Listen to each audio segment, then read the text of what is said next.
Pakistan is the largest number 2 Muslim population countries. How can Indonesia and Pakistan further cooperate, especially in the context of Organization of Islamic Cooperation? I think within the IOC on a multilateral level, but also on a bilateral level, Pakistan and Indonesia should be cooperating a lot more than we do. I believe for the largest Muslim country and the second largest Muslim country, our economic ties, our bilateral ties have a whole lot more potential that need to be unlocked. While we imagine the sort of the collective strength of the first and the second largest Muslim countries working together on any issue. You pick an issue, unite our populations. I believe that the sky's the limit, and there's a lot that we can achieve. There's even economic potential, bilateral economic potential between Pakistan and Indonesia that's yet to be unlocked. I'm very keen to exploring ways and means to enhance not only our economic cooperation, also people-to-people contact between our two people.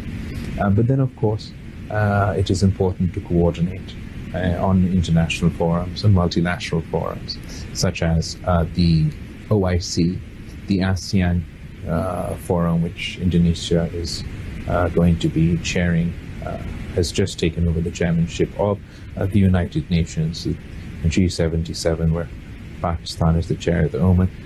There's a lot of scope for us to enhance that cooperation. We know, Mr. Bilawal, terrorism is one of the problems that exists in the world. How can Indonesia and Pakistan further cooperate in security and the fight against terrorism? And we have our own experiences on combating extremism and terrorism, and I'm sure there's a lot for us to learn from each other's experience. But also, I believe that we can partner together in countering the hatred, the division at the root of this extremism and terrorism that leads to the rise of Islamophobia internationally as well. So I believe on the issue of extremism and terrorism, there's lots of areas for us to cooperate, and on the issue of Islamophobia, Indonesia and Pakistan should work together. As we understand, Afghanistan acting foreign minister has promised to find perpetrators of the recent tragic attack on the Pakistani embassy in Afghanistan. High-level talks were also prior to that. What effort will be made between Pakistan and Afghanistan to ensure security and counter terrorism?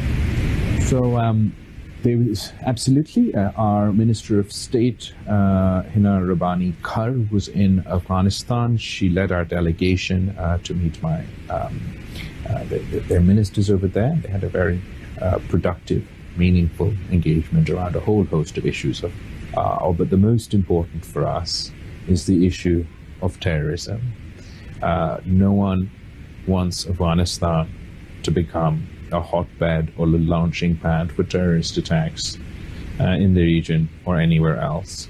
And we are hopeful that the new one-year-old government, interim government in Afghanistan will not only address the issue of terrorism and provide security, because that is a fundamental prerequisite for peace and prosperity.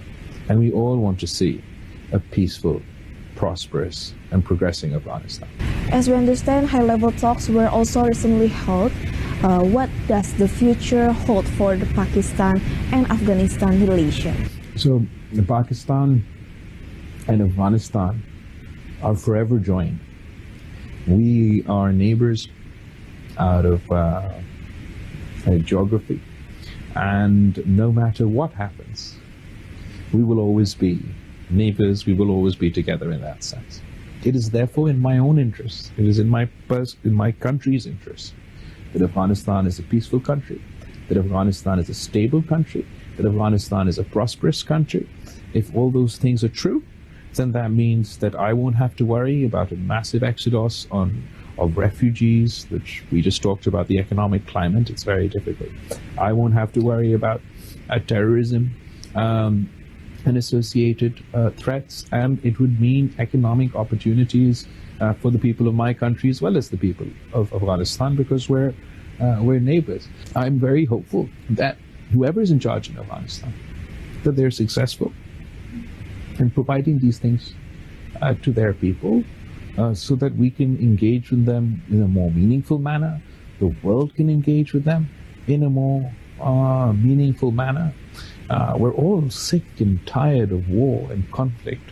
One generation after another have gone through one war or another in Afghanistan, be it during the time of the Soviets, the recent forever war in Afghanistan. So now we're hoping to be able to look at a more stable and more peaceful Afghanistan. But we can only support or engage. Ultimately, the fate of the people of Afghanistan lies in the hands of the people of Afghanistan. Thank you so much, Professor Bilawal, for your time and for being here with me. Thank you for having me.